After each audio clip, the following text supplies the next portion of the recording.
last week on Discount Heroes. And I wave my hands over his chest and I heal him. Did I get it? Slipping the ring off and stashing it in my pocket. The hand begins to wither and decay right before your eyes. The Ring of Sustenance, although this is like a much further amped up version. Try to scoop one up. Hush, little bomb, please don't blow up. Hey guys, there's a cave up ahead. Caves are creepy. I'm in. Numerous other animal bones litter the immediate entrance to the cave. I would like to search the backpack. So inside it, you actually find a fairly well-maintained set of tinker's tools. And you find a pouch. It's full of herbs. This is an herb. It's called Spellbane. There are stones lighting the trail. You check one out. What name do you read? Jimothy Qwerty. As you're playing the song, though, you see a small little light appear. These little motes of light just hanging in the air. Yeah, we're just jamming away. And Copes is dancing, everybody's dancing. They form a little arrow. I feel like we need to follow these guys. And the lights, they dance in front of you, frenzied. Off in the distance, you see something almost creature-like. I'm gonna creep forward towards it. And then with a very surprising burst of speed, it lunges towards the four of you.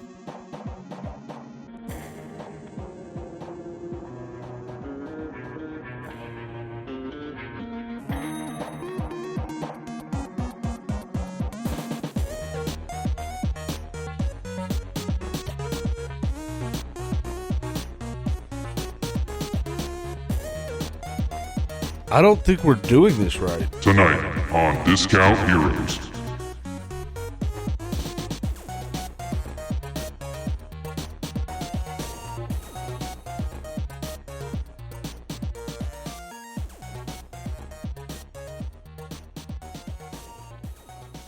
Welcome to Discount Heroes, where questionable results are always guaranteed. We are a chaotic, character and story-driven real play podcast. We've been playing for 15 years, more or less, and we just want to share with you the game that we love so much. My name is Brent. I'll be the DM for these four players here. Why don't you introduce yourselves and who you're playing? And my name is Tyler. I am playing the Circle of the Stars druid, Copes. Do you want to join my band? This is Aaron, and I'll be playing Demarok, the Tiefling Bard. This is Jared, and I play Thrasher, the human barbarian. And this is Matt, and I'm playing the Gnome Wizard Nox. So I wanted to replace the initial word. I used intrepid the last 3 times. Give me another adjective. Intrepid. Outrepid. Give me a definition of intrepid. Can you use it in a sentence, please? Country of origin. We can't do anything. Fearless, adventurous. Lackadaisical. Unafraid, undaunted, dauntless. What about unafraid or dauntless? Unflinching. Mayonnaise covered. Sticky from mayonnaise. Audacious. You know what? How about Dynamic. Meddlesome. Innomitable. Ooh, I like that one. Innomitable. Innomitable. innomitable? I said it completely wrong. Oh, it's inimitable. Inimitable. Plucky. All right. I can't choose between any Plucky. of these. Y'all- Mayonnaise covered, man. Come on. Is this how we're starting? All right. I've lost faith in this exercise. Someone asked for me to use intrepid in a sentence. Yes.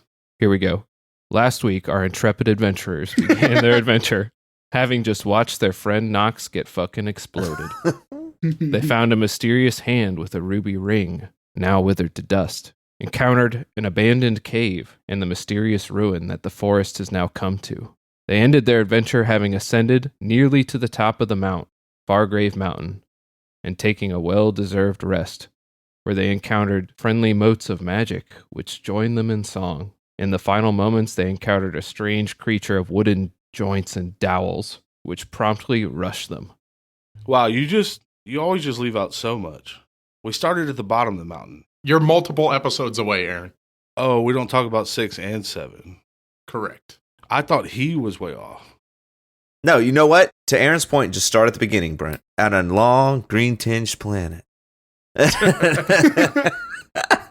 There fights a mighty battle of wits and wagers. Boom. You know, just as a side note here, You started it off with green tinged, and the grass is green. So I just wanted to bring that up because we won that. And, just to remind y'all. For now. We'll see, Matt. Once I'm an extremely powerful wizard. Once he can get mad enough, he will change the color of this grass. We saved Nox. Yeah. And then traveled through the broken forest and theorized about why those diamond bombs were there. And then while taking a rest, we saw these little fairies and just trotted off after them, like following them into the dangerous darkness. And now we're standing in front of a tree monster. That is exactly what Brent said. Yeah, I realize that. Yeah, Nox is not sure when Demi will explode from the bomb he has in his shirt, but he knows it will happen, and he's standing 20 feet away from him at all times. Say, come help me, bro. Like, mm-mm. Demi falls down on the ground. Sorry, bro. I'm ready to fight this tree monster, but all I have is this stupid axe. I don't know what I'm supposed. Oh, never mind. I am glad that I remembered about the bomb in my pocket now, because that could have been an explosive detail later. As for the area around you, just as this is the re-description of that, zenith of the mountain, the forest is dead. Desiccated, dried, empty husks remain of the once vibrant wildlife and plant life that once clearly existed here. A breeze nearby causes a tree to collapse into fine dust, almost like soot from a fireplace. Glossy black residue lies on the ground, vaguely reflecting the skylight above.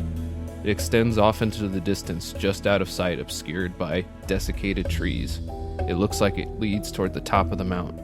So that's the area you're in. Okay. So just to put you back in the moment, I'll give you the description of the creature again. You've been enjoying your song of rest when the little motes of something, you called them fairies, sort of just started dancing around frantically, and they led you out of the small clearing that you had found. As you approached something, some kind of silhouette of something on the ground, they got more frantic and eventually fled in the other direction. The thing's gnarled body, as it approaches you, enters a spot of skylight, and you see its body seems made of knotted links of wood dowels, connected with joints of also wood, with its body shapen into a monstrous animal on 4 legs. Its strange mouth splits the wood loudly on what you could call a face, and emits a horrifying sound, and then rushes forth.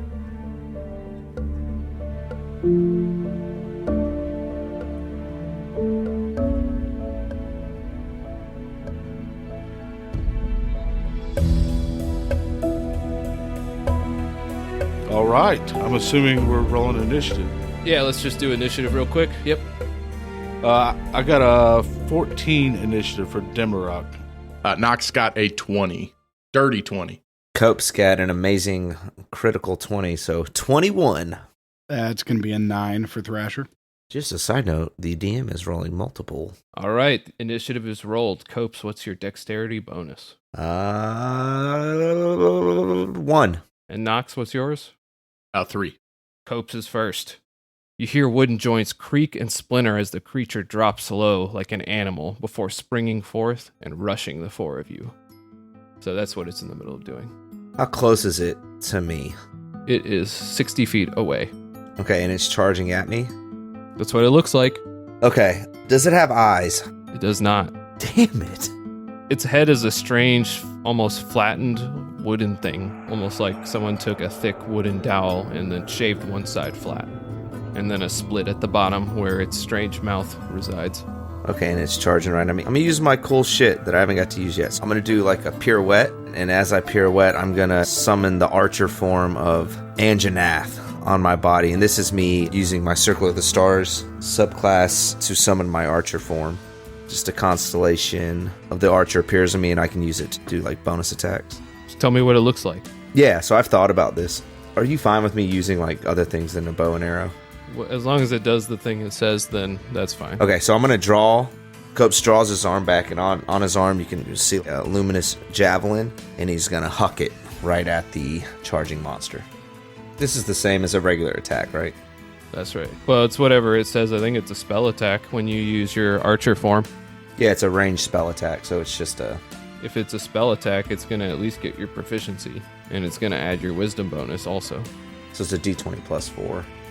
Okay, so as it's charging, Copes is going to use his Circle of the Stars specialty, and he's going to turn into the constellation of the archer. That gives me some super cool attack. So as the constellations light up on his body, he's going to rear back on his arm. You see almost a spectral javelin, and I'm going to chuck it at the wood monster.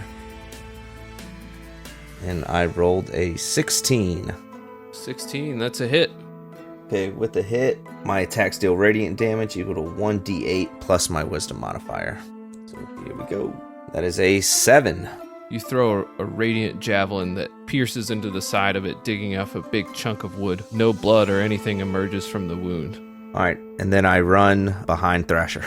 I think that's probably for my better health. All right, and now it is Nox's turn. Okay, so you said he's about 60 feet away. That's right. Okay, so Nox is going to... he's going to start sprinting towards the beast. He's going to look back. Hey, Cope, sorry, I know everything in this forest is dead, but the one living thing here is going to be dead too. And he starts whirling his blade around him as he rips it out of his sheath, and you start to hear a slight humming sound as he kind of spins it quicker and quicker around him. He starts running faster and faster, and he is going to activate his blade song, which is a new feature I got at 2nd level. Oh, shit. And that is going to increase his speed and his armor and his ability to kind of get into combat and fight with a sword. So he's going to dash forward or run forward 35 feet and plant his feet on the ground, waiting for the monster to approach. Actually, I'm going to go 30 feet, right in the middle, and then pull out a sword and hold his ground and prepare to attack it if it comes near. Okay, is that a ready action? Yes. I would like to say as he says that to me, and then that little gnome runs right into the middle of the clearing and pulls his little sword out. I'm pretty nervous. I'm pretty nervous for my boy Nox. All right, now it is the creature's turn. It continues to barrel forward. It rushes. I was kind of under the impression that you guys were more or less standing together at the start of this fight, and you've only moved if you've said as much so far, right? Yes. I believe I'd be the only one who moved. And Cope's moved behind Thrasher. I'm assuming that's, 5 feet, maybe? Yeah, like 5 feet. As the creature charges, and as it charges, it just... Oh no. moves straight through you, Nox. So you get to make your ready action. Okay. Okay, so that's going to be an attack with my scimitar here. That is a 24 to hit. 19 plus 5. That's a hit for sure. I should have cast a spell, but that's going to be 1d6 plus 4. So that's going to be a 1 plus 4, so 5 damage.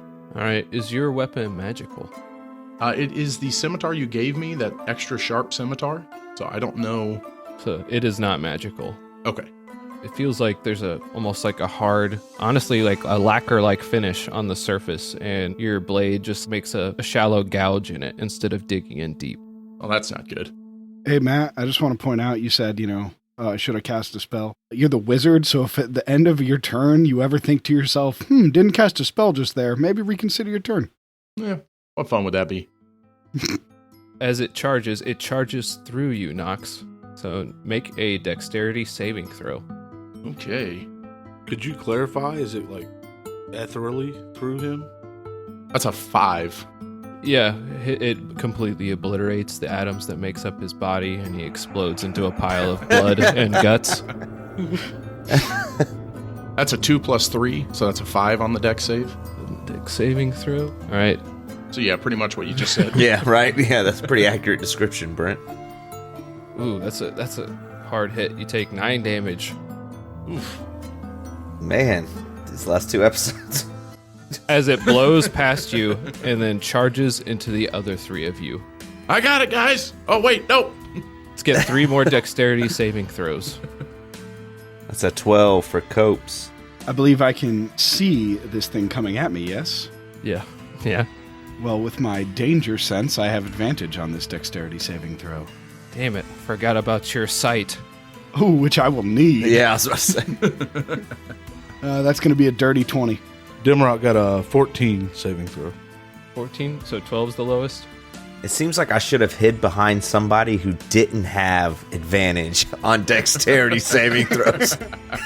If I had foreseen the future in the stars, I would have known that. You should have got on my shoulders. Yeah. Damn it. This is why you always go for uppies. The 3 of you just barely manage to jump out of the way, but it still tumbles and jostles the 3 of you for 4 damage.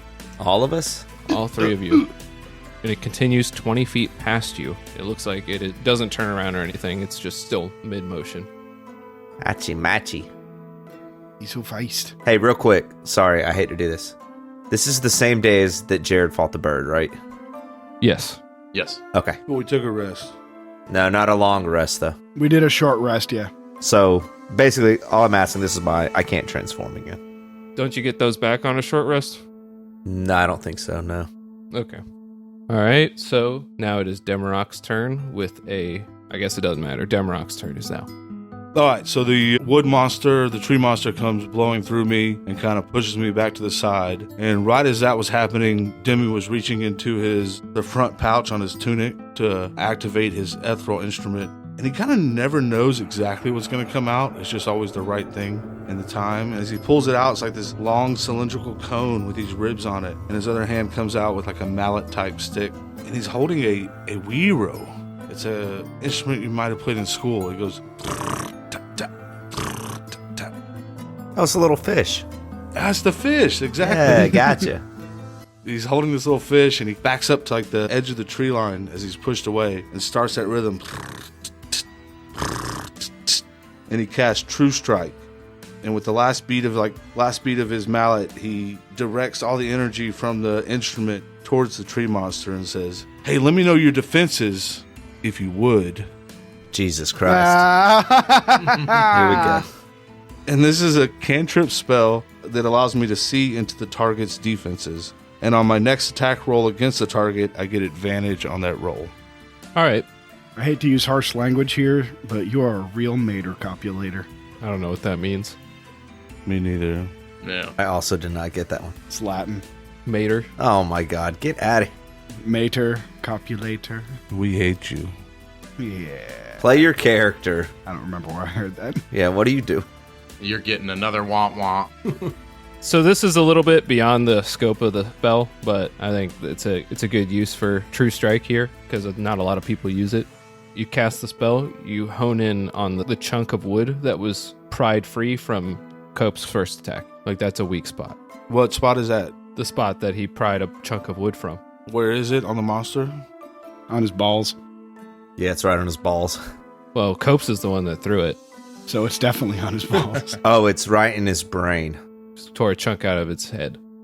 And the brain is where? In its balls. Yeah. Yeah, he's hanging brain. Yeah, I hit the javelin hit him right in the, what are they called? Twig and two berries. Beanbag.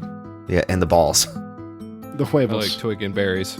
So I'm playing this Wiro, and as I'm charging up the energy, it shoots out of the front of this Wiro and hits the wood directly in the center. And you see this little thin, sparkly fragment travel, and it circles all around his body, up and down, and moves towards the brain and towards the top of it, where you'd imagine the brain might be. And I see it start to like center on where Copes had done some damage to it and pulsate there. Hey guys, if we want to take this guy down, I think we gotta aim for his noggin. Shoot it in the head. Yeah. Yeah, just hit it in the head. Kill its head. That's a novel strategy. Yeah. Yeah. No one's thought of that one. Yeah. Nox is just laying on the ground 40 feet away. He just sticks a thumbs up. Got it. Next one is Thrasher. First, Thrasher is going to rage and then charge in there with his axe and give it a little whop right on that there noggin. Well, its back is turned to you. Oh, even better. Yeah, I'm coming up behind it and giving it a whack on the noggin. And that's going to be a 23 to hit. That's a hit for sure.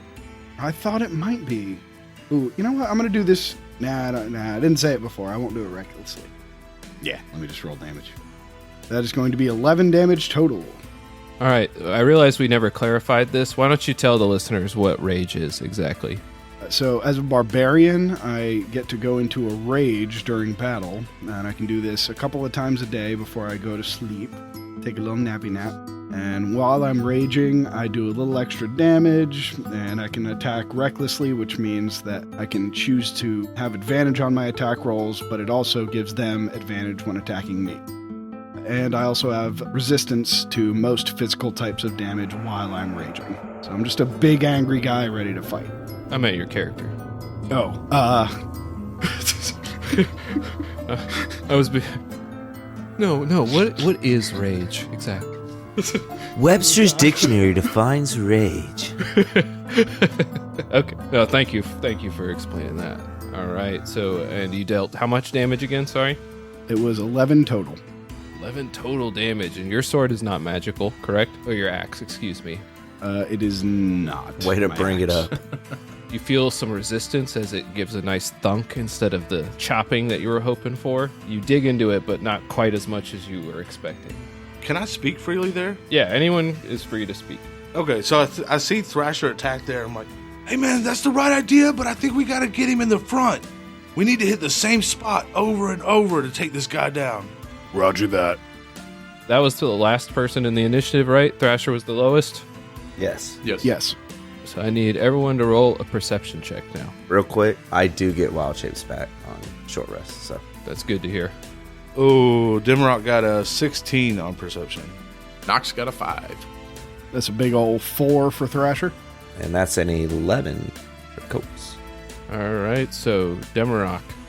Honestly, you're probably the least likely person to hear this because you're grinding away with your instrument, but in between rat-tat-tats, you hear something. Off in the woods from the direction that the wooden creature was running, or I guess the opposite direction that it's currently running from which he came. So with your perception check, you hear the grumbling and rustling of creatures not far from where this wooden thing emerged. They're heading in your direction. Hey guys, I think these enemies might be branching out. Jesus Christ. I think I hear more of them coming from whence he came. You mean over by where I'm standing by myself? Yeah, I think they're right behind you, man. Ah! I start just going crazy on my little hero. Just the image of you just furiously scratching away at it. Yeah, I'm like, and I'm trying to like pop off a bardic inspiration to send in Nox's direction. If only it was your turn, yeah. Just see if I can get it by, you know? It's always worth a shot to trick your DM. I forgot to. Can I do it like, can we retroactively? All right, so you did remember it yourself without me reminding you. So yes, I want to reward this behavior. Yes, I'm growing and changing. So in the future, he will remember. Bam. Well, that happened. You can't tell what type of creature you're hearing, but you definitely hear the rustling. And then it is Cope's turn. All right, Brent, we are in the trees, correct? Such that they are, yeah, they're not in great shape. One of them collapses as you think whatever it is you're thinking. Oh, no, I was thinking of something. Is there a branch above me? Fine. How high is it? How high is it? Just tell me what you want here, man. Is my jump a movement? It is movement, yeah. Okay. I want to jump and see if I can get on a branch. Okay, well, I feel like you deserve to know that it does not look like it could support you 100%. Can I tell that as Cope? Oh, 100%. Remember, you're in the area where, like, all the trees are dead, basically. Oh, wait, well, you took a rest outside of that area, right? Mm-hmm. Let him roll a luck check after he jumps for it. After he jumps for it. Looks good. I like that. Here's my thought. I have mirthful leaps. I want to use it. Like, I can jump high. Give me some luck. Just straight D20? Yeah. Okay, well, that's a half a 20. Half of the numbers, yeah. Half of the numbers, yeah. That's a 2. All right, I mean, there's plenty of branches up there, but... I jump. All right. You add a D8 to the number of feet you jump. Doesn't seem worth making you roll here. Okay, that's fine. You succeed in jumping up to the branch. Yeah, and then what happens? You're trying to grab hold of it. Yeah, I was gonna. All right, and as you place your hands on it, the tree itself, not the branch, suddenly just collapses entirely. There's a moment of cartoonish delay as you're carried a little bit by your momentum still upward, so you're just hanging in free fall for just a moment, holding on to this branch, which then crumbles into dust in your hands. Oh no! And then just give me a acrobatics check to land on your feet. That's a 5. That's a 5. Stop, man. As you tumble down to the ground in a newly formed pile of ash. Okay, is that my movement? That's just your movement, I guess. It's fine if you take my action. Something about that reminds Dimrock of the bomb in his pocket, and he just cradles it a little more gingerly. Okay, I'm gonna stand up, brush myself off, and shoot guiding bolt. You gotta say something after that. After what? After you stand up, everyone just saw you do After this. what? Don't put me on the spot. You put you on the spot. So true. I'm not an adult enough to play this game. Okay, bros. I thought that I could get like some height advantage, and that was totally fucked up. But I'm gonna make up for it right now, and I'm gonna cast Guiding Bolt, or what is it? Yeah, Guiding Bolt. All right. That's your second use of it today? It is. What is it? 3d8. You got to roll the hit. So 15. That's a hit. Cope stands up. He's a little bit embarrassed because he thought he was gonna do something cool. He bends down, points his horns at it. Lightning shoots between his horns, and he launches a guiding bolt at this guy, and it is 4d6 radiant damage. That is a 12. All right. After you strike it, it shines with a sparkling light, outlining its form. So the next person has advantage. Well, I was reading as a Circle of the Stars Druid, my archer attack is a bonus action. Oh, that's awesome. I should have taken away your action. I tried to tell you. I think that's the whole shtick, right? I can cast Guiding Bolt and then throw something at it. Okay. At an advantage. Okay, so Guiding Bolt hits for 12, and then I'm going to rear back and huck a Spectral Javelin at it. 12 to hit. A 12 just glances off the side. All right, well, then I quit. Wait, you had advantage on that. Oh, I have advantage. Because the guiding bolt you just used. Yeah, I know how to play this character. Shut up. I've been playing for 15 plus years. Of questionable D&D. Yeah, this is so true. Aha, 14. That's a hit. That's a hit, baby. All right, so he hits. That's a 1d8 plus my wisdom. That is a 9. So another javelin takes it for 9 damage. So that was 12 plus 9 more damage. Yes. That's a hefty bunch of blasts. After eating shit like a complete asshole off a tree branch. Sometimes you fall out of a tree. You were there when I did it. So true. I didn't think getting high would help him so much. Just a tip, kids. Get high like the stars. You'll do so much better in life. All right, so you throw a pair of devastating radiant star energy blasts at this thing, tearing off large chunks of its wooden form. It looks severely injured. And then it's Nox's turn. Okay, so Nox immediately starts running back towards a group of people. He is 30 feet away. He's got 35 feet of movement, so he sprints towards them. He's kind of moving a little over to the side, so we're not all four in a perfect line like last time. And he runs past Copes. Hey, Copes, that turn ended a lot better than it started, man. Nice turnaround. Thanks, bro. And he is going to cast Toll of the Dead at this creature. So he, in his hand, a orange glowing light of a bell shows up. And he swings his little scimitar into it, ringing a loud sound that booms towards this wood creature. And that is going to be, it's going to be a wisdom saving throw, where he will take 1d12 necrotic damage because he's already injured. It does some extra damage. Okay, so he gets a 14. Yeah, that's going to pass. So I guess the sound rings out, but it just doesn't do anything. And It probably doesn't have ears. yeah, look over at Cope. Oh, yeah, you're right. He doesn't have ears. Remember, hit him in the head. Jimmy told you, bro. It's its turn now. The wooden creature's turn. You've struck it with all these attacks. For not one moment did it break stride, and it continues onward into the woods. Oh, no. It doesn't even want to attack us. Oh, no. Oh, no. Is it running from something? So anyone who has attacks of opportunity available and attacked it on its last... Well, no, it moved 20 feet away. Did it not attack Copes when it ran through? It attacked all of you Did? when it ran through. Yeah. Yeah, Thrasher ran up to it and hit it, so he should have been right there. Oh, that's correct, yeah. So Thrasher, you're in position to hit it. Like I said, didn't break stride even a second with all the attacks, and it just keeps going into the woods. Then I'll smack it again. I think it's my turn, right? 14. This is an attack of opportunity. For those of you that don't know, an attack of opportunity is when an enemy enters melee range or is in melee range and then leaves melee range. You basically get a free attack from it. Does 14 hit? Second, it does hit. For 13 damage. 13 damage with your non-magical axe. Why is someone laughing at that? Aaron just dumped about an entire fireball all over himself. It's all over my computer. I gotta stop. Oh my god. All right. Let's pause. What just happened? He just dumped. Oh my god. It's gonna be sticky everywhere. Oh my. Oh my god.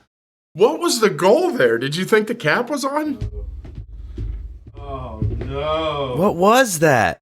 He can't even hear us. What the fuck, bro? Oh my god. Oh, are you kidding me? Who could be so fucking stupid? It's all over my character sheets. My friendship points are ruined. Oh, it was so deliberate. I meant to do it like with. Why did you do that? I just see him hold a bottle of Fireball up. He does this. He's like holding it out. And he just dumps it. Brent, is something chasing this thing? We're about to find out. Because that would be a good goof. The only fucking time I don't try to talk to it, I haven't thought about it. It's- Finally good. It's finally fucking good. if you made me blow all my shit, all my jumping ability, it's a good trick. Yeah, I rolled a 5 on my deck save. That should have been fine. All right, where were we at? It continued running. Thrasher made an opportunity attack. Connected. You strike it with your axe, and as your axe buries itself Bury it. Burries. With my money. into the wooden creature's body, you just drive through one of the wooden joints that make up its legs, and it breaks stride immediately and crumbles to the ground, sliding a few feet forward and laying motionless. This is a great time for you hear rustling from the bushes as those things that you heard previously get closer, and 4 goblins sprint out of the woods. They're holding rusty woodsman's axes. It looks like they were in the process of chasing this thing. Oh, man, we're killing the wood creature. No. They stop suddenly as they look at the 4 of you. You recognize one of them. Perception check, Splinter. Did Splinterhead live? Yeah, he did. He did live? Yeah, because when we were tracking him, you looked for the marks of a splinter running down the alley. Look, I see goblins. No hesitation. Thrasher is immediately on those goblins. Your turn just happened, so this is happening. I don't care. No, it wasn't his turn. That was opportunity. Oh, that's true. It was opportunity. It'll be Demarok's turn right after this. The goblins halt in their tracks for a moment. You see them peeking around the 4 of you, looking at that wooden thing on the ground. They look at the 4 of you. I assume there's like a moment where you're all staring at each other. Yeah, I think Demarok's playing his Gyro, and it's just like crack, crack, tut, tut, tut, tut, tut, as he comes to a stop and sees the goblins that terrorized their town. I think Nox sees the goblins and looks back and goes, Thrasher, don't kill that thing. I think it's our friend. Oops. Oh, Thrasher. Wah, wah, wah. Oh, why'd you do that, man? All right, you have this moment with the goblins. Splinterhead. The splinter's still there. It looks infected. All right, guys, I'm going to go out on a limb and say they're the problem here. Oh, my God. He holds up his axe and charges at the 4 of you.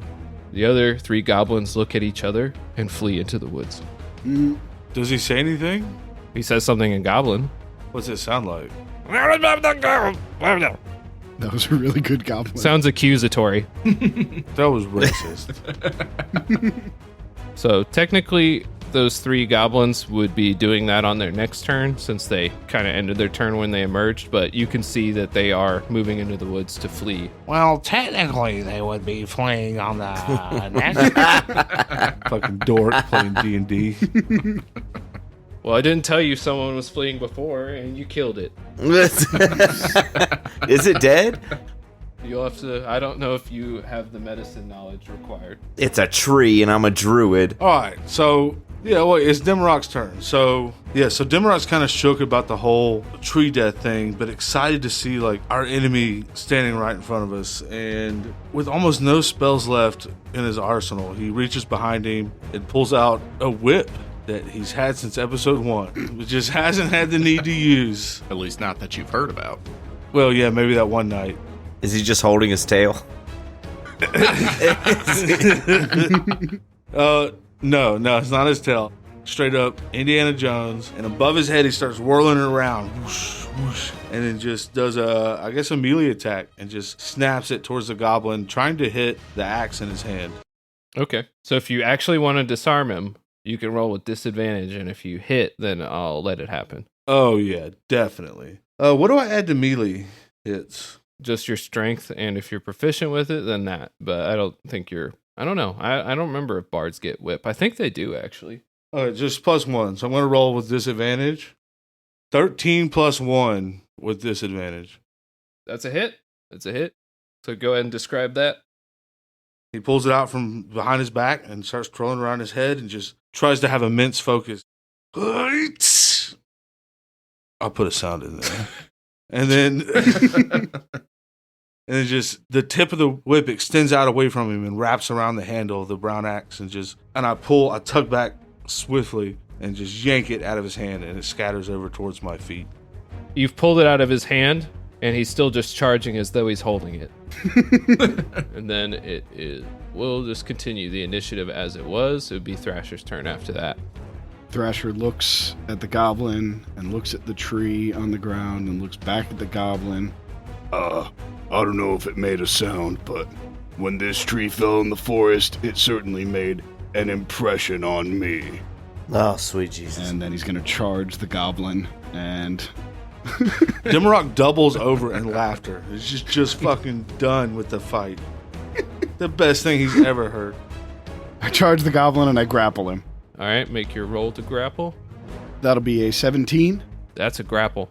Do you get advantage on that while raging too? Is that one of the benefits of rage? If it's an attack, grapple is an attack roll, so it doesn't count the same way.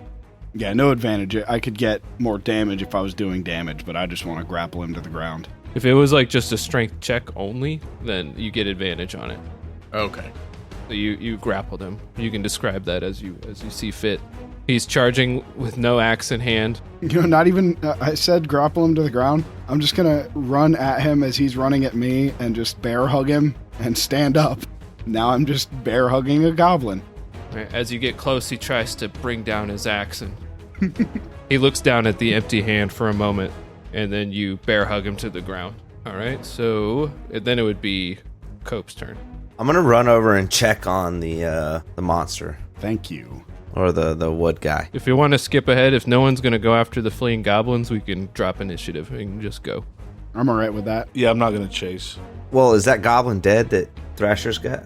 No. No, I didn't hurt him. I'm holding him. I want to talk to him. Oh, you got him? Nox's turn is really the last one that gets to go before they do. Are they pretty far away? No, they're really close. They only just started to flee. He's going to cast grease, this motherfucker. Look, I can see it on his stupid face. Gosh. No. If Do it. No, if Thrasher's got him pinned down, that's probably some useful information. So Nox is going to kind of... Do what you would have done. Grease is like, it's Nox's Expelliarmus. I know. I've literally cast it once, and I only have a limited amount of pork rinds, and I've eaten most of them, so Nox is just going to run over and help Thrasher in case this guy tries to wiggle away. He'll aid you, so you get a +2 to your roll to continue to grapple him. We can go ahead and break combat now. Just make one roll to, hold him. Just another strength roll. Yep. It was a 19 and my, whatever my who cares? It's 19 plus. You imagine he must be swearing in the goblin language. It doesn't sound like any of you understand it, but it sounds like, fuck. I don't know what that means, but it sounds rough. You've got him in a hold that he can't break free from. The other goblins disappear into the woods, fleeing. I'm just going to slowly squeeze harder until he can't, orate anymore because he can't get air in there. All right. So you've captured this goblin. You going to make a move to tie him up or something if that's what you're doing, or what? What's happening? I'm just going to kind of keep him slung under one arm and just keep squeezing whenever he starts to wiggle for right now. I love that. And I'm going to go help check out this tree creature, or treacher, if you will. Ooh. Don't call it that. No, I heard that somewhere. That's something else. Tree creature. I'm going to go check out this tree creature. All right, everybody else? Yeah, well, I ran over to it already. You go up to this thing's body. It doesn't appear dead. At least it's moving a little bit. It looks like it keeps trying to stand up, but it's unable to. So it really just stresses for a second. You hear wooden creaks and cracks, and then it just falls to the ground again. Brent, I'm imagining like a horse it's arrow shot. No. I'm like, whoa, petting its mane. Is that what's happening? It's like trying to get up. Yeah. Fuck. Okay. Can I do a nature check to see? Here's my thought. If I cast cure wounds or something on it, is it going to help a tree? I'd guess a spell healing wood would probably be better. I bet it would. So we need a ring of the grammarian. I don't want to just answer questions like that. If you want to try it, try it. Can I roll a nature check? Yeah. Does that do anything? I might tell you something. Okay, I'm going to roll a nature check. I want to... It's a 12. That's a 12, yeah. To see the extent of its wounds and who did this to him. I mean, whatever magic created this thing is clearly beyond the scope of what you've learned for yourself. It's Fuck you. It's clearly beyond the scope. So everyone can tell you got no fucking clue. I'm just looking around the clearing. I'm like, what is this? This is druidic magic you could never comprehend. I just fashion a giant cone out of pine needles and put it on my fucking head. Yeah, I'll say this. You're not sure whether you'd call this thing living or dead. Gotcha. So it's not like I gotcha. Demarok's there and sees that we definitely might have made a mistake, and we're here in this place to try to help the forest and like help it grow. So he sees what Cope's doing and just only wants to help. So he runs up and reaches into his tunic and pulls out a series of their wooden wind chimes. And in his other hand, he's got a mallet, and he just starts slowly like pulling across this wind chime and making a sound that kind of resembles the wind going through the forest we're sitting through. And he casts Song of Rest. So it takes a short... Which I can only do if we take a short rest, which was I was about to get to. I mean, how long is a short rest? An hour? 30 minutes? 1 hour. I'd say you could try it. Yeah, we got to question the goblin and figure out where to go, and, well, they ran. Goblins know we're here. No, I agree with... No, I think it's fine. I'm saying you would think that maybe we could chill here for an hour, right? Well, yeah, possibly. We're not in danger. I feel like that's fine. I mean, if he's dead, though, it ain't going to help him to sit here for an hour. He's not dead, though. He's moving. Well, yeah, if it doesn't help, then we'll go. Okay, so yeah, I play the chimes and just try to cast Song of Rest. And it'll heal allies if we take a short rest with him. I'm not going to take the short rest. I'm going to stay on guard. But if anybody else does want to rest while we're doing this, be my guest. I mean, we're still on guard. We're not just sleeping. You can't short rest and guard. Be my guest. Take a rest. Put your D&D to the test. We've got dice. We've got rum. Please come and have some fun. That was pretty good. It was something. Hey, guys, I mean, we got to deal with this goblin. We got to see what's going on. I mean, are we going to try to get some information out of him? If we're just going to sit around here, those goblins know we're here. We don't know unless it lasts for an hour. Everyone has to be committed to taking this hour. Yeah, it doesn't work unless everyone commits to the hour. I'm going to interrogate a goblin and keep watch. I'm not resting. I'm going to help Thrash. So if you guys all commit, then Jared can do that. And so I lay there next to the creature and just try to help soothe it and see if I can get its pieces back together. And I say, hey man, I'm sorry. Usually our bark is worse than our bite. But we just got you. The creature looks at you with a wooden expression and lays its head to rest. All right, so Thrasher, you're there with the goblin. Now that things have calmed down, I will go ahead and tie him up now. If he tries to do anything, I'll give him a smack on the head. All right, it only takes like 4 or 5 smacks before he falls in line. All right. Once he's tied up, I'll say, So, what you doing out here, little goblin man?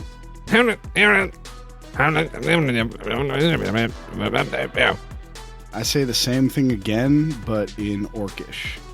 Let's do a luck roll. What is a luck roll? It's just something when I'm not sure how to respond to something, and I just leave it up to pure chance whether it has a chance of working. I have to feel like there's some chance that this could be the case for me to give a luck roll. Yeah, he might have lived in a camp of orcs. You don't know. Orcs and goblins work together sometimes, right? Sure. Which means this should be a relatively easier luck roll. Like a DC 19. 11. He took 3 years of work in high school. So He knows how to go to the bathroom. his little ears twitch and perk up in understanding, looks at you quizzically, and then repeat your question again. Sorry. What are you guys doing out here? It speaks in clearly broken Orcish. Yeah, it looks like it only had a few years. Work for boss. Have to do what boss says. What is your boss's name? Boss name, Jimothy. Oh my. Oh my god. Great. Jimothy QWERTY. Oh my god. Stop. Is that your Yes. password to like your bank account and shit? No, that's the name that I found on the stone in It the is. forest. Oh no. Callback. To 1 episode ago. Foreshadowing. Will you take us to your boss? He looks like he's about to say no, but then he thinks really hard for a second. It looks like it really takes him a lot of effort. Beads of sweat form on his brow. His veins begin to pop. Seems like he's really working hard on some kind of idea here. He says, You kill boss? Probably anyway, but what's in it for us? He looks like real excited. Goblins, we hate boss. We hate boss. Please kill boss. We help you. Describe your boss. He looks like he's struggling with what kind of words to say. He looks around. He points. He points at the wooden creature on the ground. Like that, but like us. Thrasher kind of like brings his arms up wide into the edge. Big boss. Same. Walks like this though, and he mimes just walking on 2 feet. Like metal also from. He looks like he's trying to think of something. No. How say it? I say in Elvish, do you speak Elvish? Jesus Christ. He's just fucking the world traveling goblin. Let's see what he knows. I have my doubts, but it's, I'm trying everything I got, man.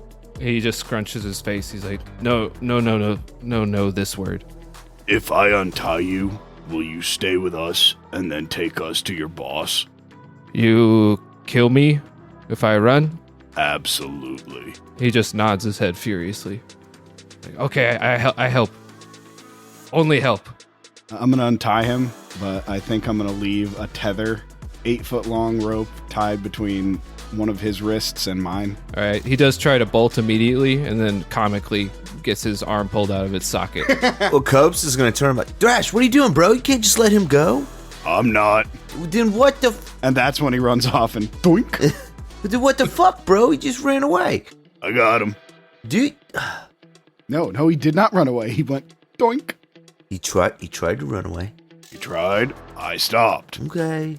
Can I get that splinter back? I'm going to glue it back into my javelin. No. Damn it.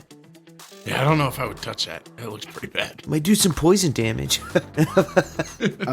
That's mostly the information I single-handedly wanted to get out of the goblin. So now I'm just going to hang out with him until they're done trying to help the tree creature. All right, so you're continuing with your Song of Rest. You're playing your song. About 40 minutes pass. It's nearly been an hour. You hear rustling again from the woods. In fact, it's probably your little goblin friend, Splinterhead, that notices. Perks up when he hears the sounds of his allies, and he begins calling out to them in Goblin. Thrash, shut him up, bro. Hey, what are you saying to them? What are you saying to them? He stops yelling. He says, I tell them you friend. I tell them you friend. Nox is going to immediately pull out one of his little stones of his spell book and start ritually casting a spell. It's going to take 10 minutes. Dimrock starts playing his wooden chimes just faster and faster, trying to see if he can speed it up. All right. After a few moments, the goblins emerge out of the woods, kind of cautiously looking around. They see the 4 of you, and they look prepared to run.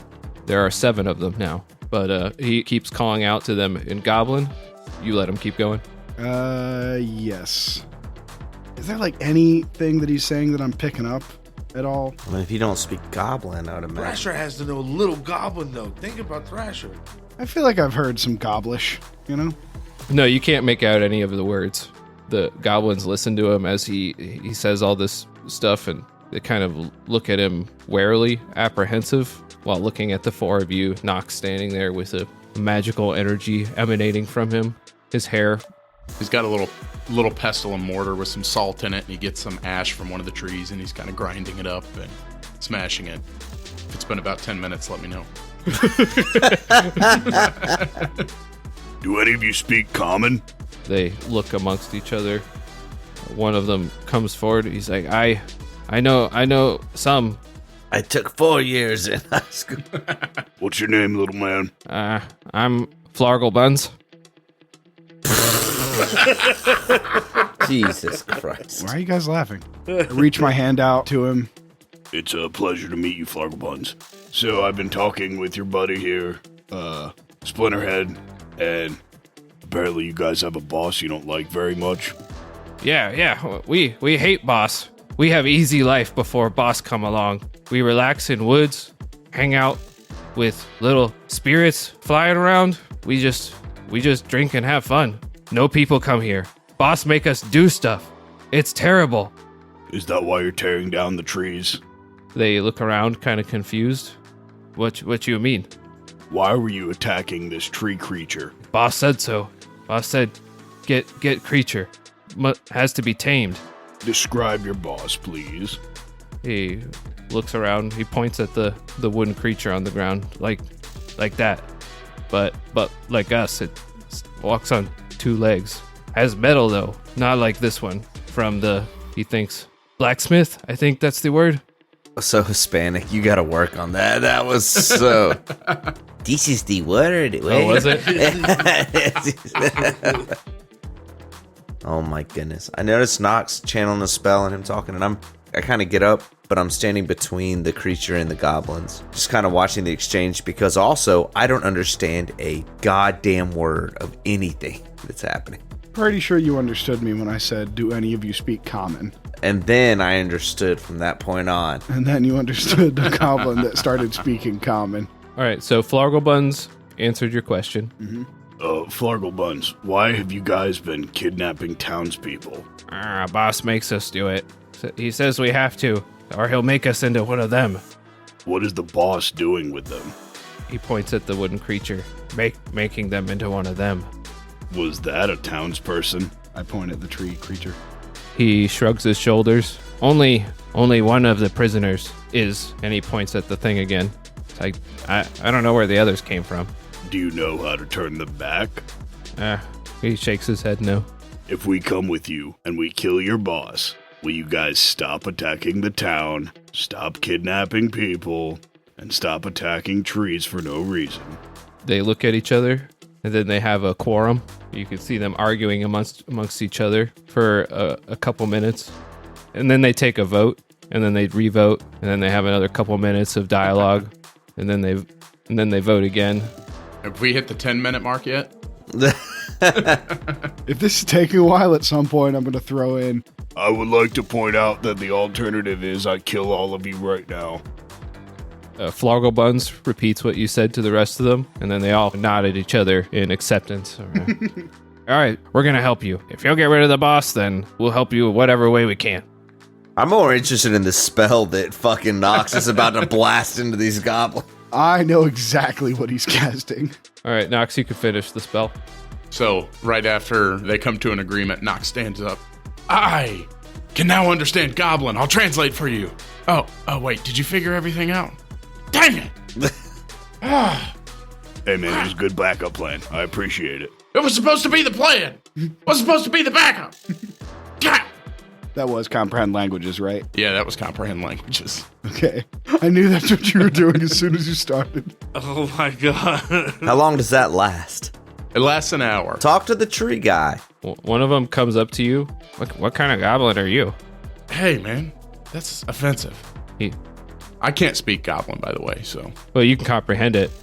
You just cast comprehend. He can comprehend it, not speak it. I can comprehend it. I can't speak it. I can understand it. Thrasher, we need to take these guys down. He's making fun of my height. They're your height, man. Yeah, he's making fun of me. That's what I said. Maybe after we kill the boss. Nox puts the goblin mask on. Oh my goodness. You get offended that he asks what kind of goblin you are, and then you immediately dress like a goblin. I've been trying to get him to dress up as that goblin for 2 episodes. Flargelbuns is like, we go now. You kill boss now. We show you the way. Ah, yes. Are y'all ready? Are we ready to go? First, we have to see if we can save this tree creature. We'll pass the time. The goblins spend their time roughhousing with each other and having a grand old time. They pull out some goblin ale. Nox walks up. Well, my friends. Wait, hold on. Let me, Alehorn? Alehorn? Alehorn? I hand him my ale horn. Hey, I'm trying to get a free one from the DM. Oh, yeah, I remembered now. Sorry. You've got an ale horn. Ah, yes. I'm gonna go drink with the goblins. They happily share with you. They seem pretty friendly. Oh, this is nice. I think Copes is still gonna, like, after he realizes this thing wasn't evil, I don't think he could just happily leave it without trying to help. All right, so the hour passes. The hour of rest completes. Those of you who were resting can recover health if you lost any. I did. You can see some of the spirit is restored to the creature. It seems like it's not quivering and shaking as it tries to stand, but it doesn't have the physical capacity still. It didn't restore the wood that was removed from it or cracked and broken. I felt like I tried to, like, put some pieces back in there. I know, I agree. Over the I was course of an thinking the hour. same thing. Does anybody have any wood glue? Maybe we didn't have any glue, but yeah, exactly. Like, Well, Copes this whole way up the mountain has been collecting, like, the dust and the ash of this other thing, so he's using sap from the nearby trees and trying to, like, heal up the wounds of this thing. I like that idea. All right, so you're not really like trained in this kind of thing, No, not at all. but you are a druid, so I'll give you a not disadvantage for this. Thank you. Tyler, since I crap on everything else you do, I just feel the need to specifically say that I really like that idea. Oh, thank you, Jared. The one thing I've ever done. Yeah. So is that nature or medicine? Well, pick a skill you're good at. Nature is fine too. Oh, well, wow. Okay. That's a 10. So middle of the road. I don't really help, but I don't kill it either. So you kind of put the pieces back in place to the best of your ability. You seal it up with this sap that you found. Looks like you more or less got the pieces in the right spot. It tries to put some weight on it, and it just breaks into pieces again. Oh, come on. I didn't roll a 1. I imagine you put like a little stick face on it. Yeah. Glued some pieces to the front so it's got a little face. oh, I'm so sorry. You'd have to be some kind of carpenter or craftsman, it looks like, to have a good chance at repairing the damage that's been caused here. Understood. I can't. Is it alive?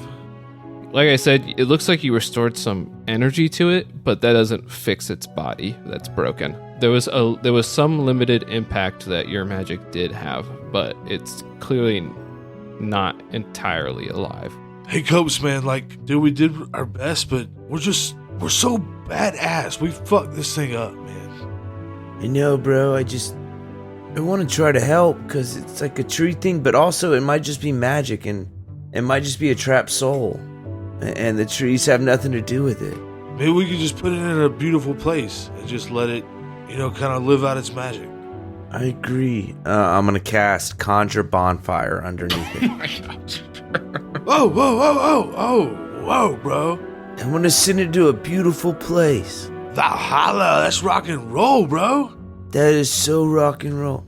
And I pull out it's like a rock drum kit. Got a little bass and a snare and a hi-hat. Start kicking a little beat for it. Copes, you want to say anything, man? You see, as we praise this creature tonight, as he burns into the heavens to join the ancestral spirits in the stars, let him know that he will now join Sinestra to cruise the cosmos amongst the best creatures to ever grace this planet. Goodbye, friend. You will forever be remembered as part of nature. Amen. As you speak those words, the 3 little motes of light return, and they join you, circling and dancing in a small ring around the creature as the bonfire consumes it. It doesn't try to flee, it doesn't try to struggle against the flames that lap at its body. It just burns. And after a few moments, as your song completes, you say your amen. A little wisp of something magical emerges from.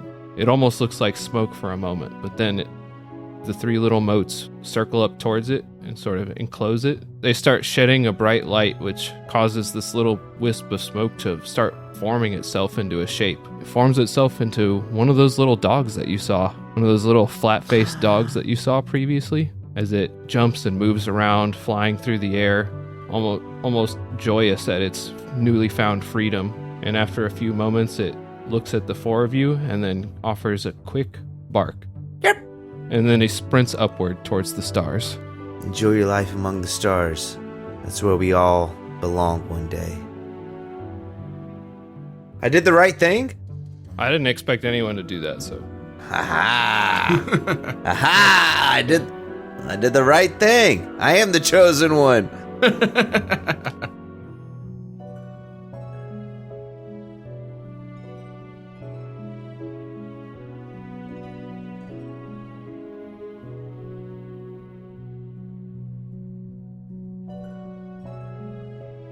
Hey y'all, just wanted to take a moment to thank you for listening to this week's episode of Discount Heroes.